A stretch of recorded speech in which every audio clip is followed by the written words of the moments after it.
kažkokių paslaugų ir jokių paslaugų yra didelis skirtumas. Tačiau Lianos šeimos realybė buvo ta, kad jos mamai mobilaus ryšio paslaugų iš tiesų nebereikėjo. Tik ji nežinojo, kokiu būdu įrodyti tai telekomunikacijų bendroviai. Telia teigia, kad mobilusis ryšys ir telefonas šiandien yra kur kas daugiau nei tiesiog priemonė susisiekti. Mes šią technologiją naudojame tiek prisijungiant prie svarbiausių valstybinių bei komercinių paslaugų, tiek apsipirkdami, tiek pasirašydami dokumentus. Dėl to sutarties nutraukimas ir yra apsaugotas įvairiais saugikliais.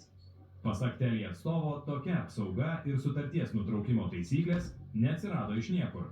Yra buvę atvejų, kada buvo lygiai priešingai. Ir tiesą sakant, tokių situacijų mes esam susidūrę daugiau, kada vėlgi nesigilinant į šeiminės aplinkybės, vienas iš vaikų paprašo nutraukti sutartį vienam iš tėvų.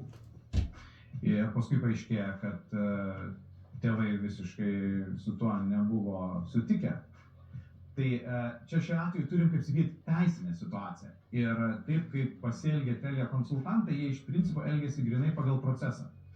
Kad už kitą žmogų niekas nenutrauktų sutarties be įgaliojimų. Šita situacija galėjo būti atvirkštinė.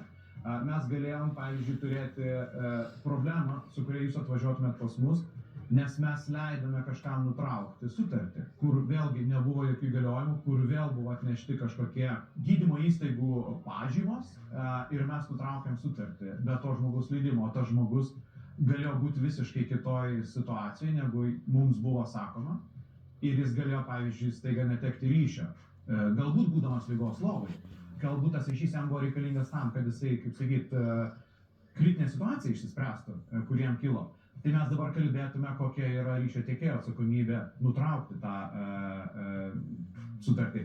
Liana ir toliau bandė ieškoti būdų, kaip nutraukti sunkiai sergančios mamos sutartį su Telia, o kas mėnesį ir toliau kapsėjo eurai už paslaugas, kuriomis